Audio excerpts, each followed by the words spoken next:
नमस्कार दोस्तों, HRDIS में आप सभी का स्वागत है। आप सभी लोग कैसे हैं? आई होप आप सभी लोग अच्छे होंगे।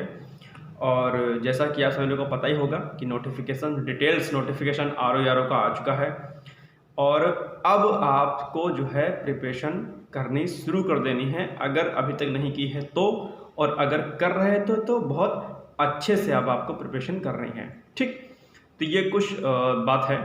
और जिस चीज़ के लिए आज मैं आप लोगों के बीच में आया हूँ वो बात ये है OTR को लेकर के। OTR को लेकर के मैंने बहुत सारे वीडियोस बनाए हैं, बहुत सारे शॉर्ट्स मैंने बनाए थे। मैंने कहा था आप लोगों से कि OTR आप लोग कर दीजिएगा। OTR जिसे हम वन टाइम रजिस्ट्रेशन कहते हैं। मैंने बार बार आपको कहा था कि विदाउट OTR यानी कि बिना OTR नंबर के आप फॉर्म फिल नहीं कर पाओगे आने वाली किसी भी परीक्षा का जो कि लोक सेवा आयोग उत्तर प्रदेश कराता है।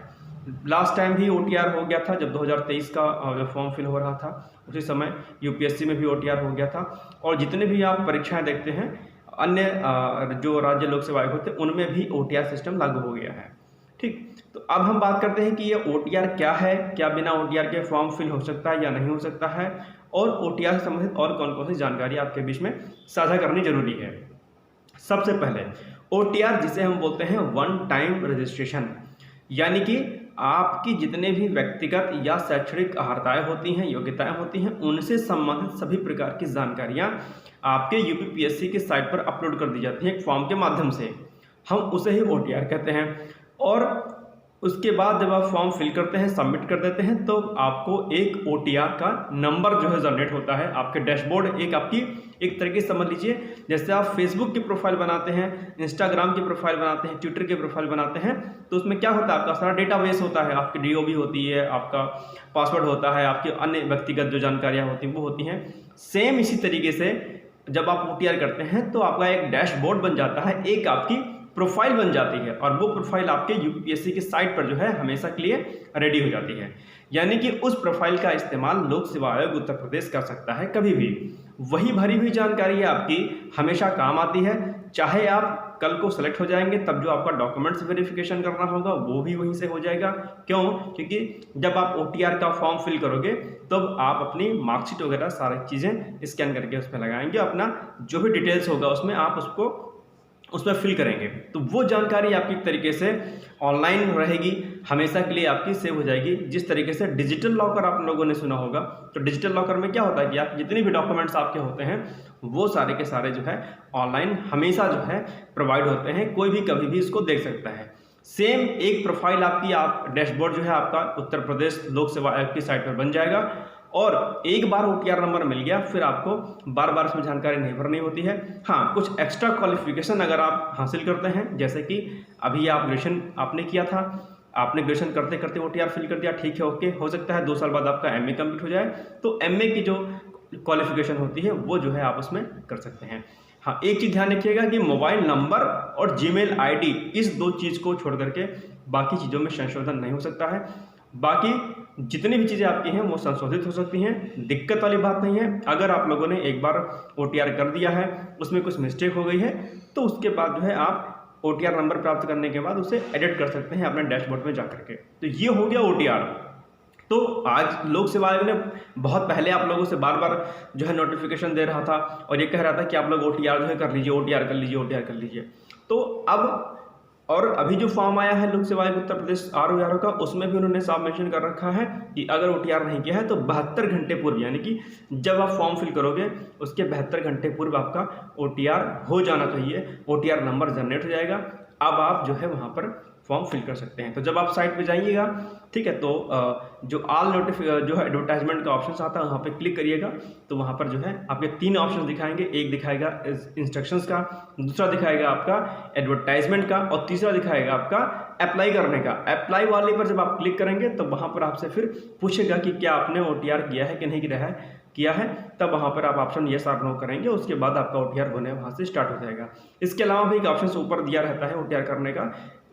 जैसे ही आप साइट खोलेंगे UPPSC.NIC.in, ऊपर ही साफ जो है ग्रीन शब्दों में जो है लिख के आ रहा होगा कि यहाँ से आप जो है OTR कर सकते हैं, तो उस पर क्लिक करके भी आप OTR कर सकते हैं। अपना एक पासवर्ड बना लीजिएगा, नंबर आप वही डालिएगा जो आपके पास रहता है, क्योंकि उसी पर आपका जो पासवर्ड जाएगा, उसी पे आपकी जो है चीज़ें रहेंगी। तो मोबाइल नंबर और ईमेल आईडी आप वैलिड डालिएगा, यानी कि जो आपके पास हमेशा रहती हो, क्योंकि ये फ्यूचर में जो है हमेशा आपका वो मोबाइल नंबर काम आएगा। मोबाइल नंबर के माध्यम से, जीमेल आईडी के नाम से, पासवर्ड के नाम से जो है आप उसको लॉगिन कर सकते हैं अपने OTR नंबर से, क्या कहते हैं, अपने डैशबोर्ड को। तो ये कुछ महत्वपूर्ण चीज़ें हैं। OTR बहुत महत्वपूर्ण है, इसके बिना कुछ नहीं होगा, इसलिए OTR कर लें। OTR करने के बाद ही आपका फॉर्म फिल होगा, ठीक है, ध्यान रखिएगा।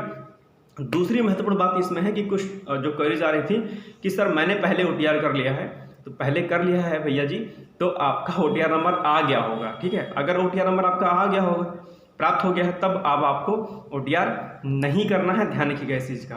अच्छा, कुछ लोग कहते हैं कि सर क्या कहते हैं, मेरा क्या कहते हैं, मैंने फॉर्म तो फिल कर दिया था लेकिन OTR नंबर नहीं आया है। तो हो सकता है कुछ कारण रहा हो, या शायद आपने फॉर्म सही से सबमिट नहीं किया हो, इस वजह से आपका OTR नंबर नहीं आया हो। अगर एक लंबा गैप हो गया हो ना, जैसे 1 महीने का समय हो गया, आपने पहले किया था, OTR नहीं आया OTR नंबर, ऐसी स्थिति में आप दूसरे मोबाइल नंबर और जीमेल आईडी से आप OTR कर लें, क्योंकि आप वेट नहीं कर सकते, इंतजार नहीं कर सकते हैं, फॉर्म जो है फिल होना स्टार्ट हो गया है, ठीक। तो पहले जिन्होंने OTR किया था अब उन्हें OTR नहीं करना है। जिन्होंने पहले OTR किया था लेकिन OTR किसी कारणवश से नहीं आया है, एक महीने से लंबे समय का गैप हो गया है, तो वो लोग दोबारा से OTR कर लें। और जिन लोगों ने OTR किया ही नहीं है, अभी तक हाथ पे हाथ धरे बैठे थे बार बार रिमाइंडर देने के बाद ही आयोग के द्वारा, वो लोग से भी मेरी रिक्वेस्ट है कि अभी भी समय है, अभी भी OTR कर लें। लंबी प्रोसेस है OTR की, ध्यान रखिएगा, क्योंकि डिटेल्स बहुत फिल करनी होती है।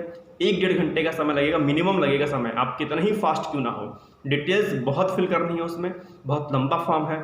पता नहीं क्यों आयोग ने जो है इतनी लंबी जो है इसमें जो है पंक्तियाँ उसमें दे रखी हैं कि भाई ये भरिए, फिर ये भरिए, ये भरिए, भरिए। लेकिन ठीक है, आयोग की कार्यप्रणाली है अपनी, वो अपने स्तर पर काम करता है, आयोग जो करता है अच्छा ही करता है, ठीक है। तो उस पर कोई क्वेश्चन मार्क नहीं है लेकिन समय ज़्यादा लग रहा है, इसलिए इत्मीनान से बैठ के फॉर्म फिल करिएगा, ध्यान रखिएगा, क्योंकि लंबा समय लगेगा आपको। हो सकता है बोर हो जाए, आपको झल्लाहट आए, क्योंकि ये एक फॉर्म ही ऐसा है OTR करना कि बड़ा इसमें जो है ना आप हेजिटेट हो जाओगे करते करते इसको। तो बहुत इत्मीनान से, कूल माइंड से करिएगा और उसके बाद फॉर्म फिल करिए। HRD IAS आपकी तैयारी के साथ है, कोई भी दिक्कत होती है कमेंट बॉक्स में जाइए, कमेंट करिए। टेलीग्राम चैनल जल्द बन जाएगा, उस पर सारी चीज़ें, क्विज वगैरह सब कुछ प्रोवाइड कराई जाएंगी। 25-30 क्विज डेली कराए जाएंगे टेलीग्राम के माध्यम से। डेली करंट अफेयर्स आपको प्रोवाइड कराया ही जाता है। 6 मंथ का कंपैरिजन भी आपको दे दिया जाएगा, जैसे कि मैंने आप लोगों को बताया था। तो ये कुछ महत्वपूर्ण बातें थी। फॉर्म फिल कर दीजिए, कल 9 अक्टूबर से फॉर्म फिल होना स्टार्ट हो गया है, 9 नवंबर इसकी लास्ट डेट है। बिना देरी के हुए फॉर्म फिल कर लीजिएगा।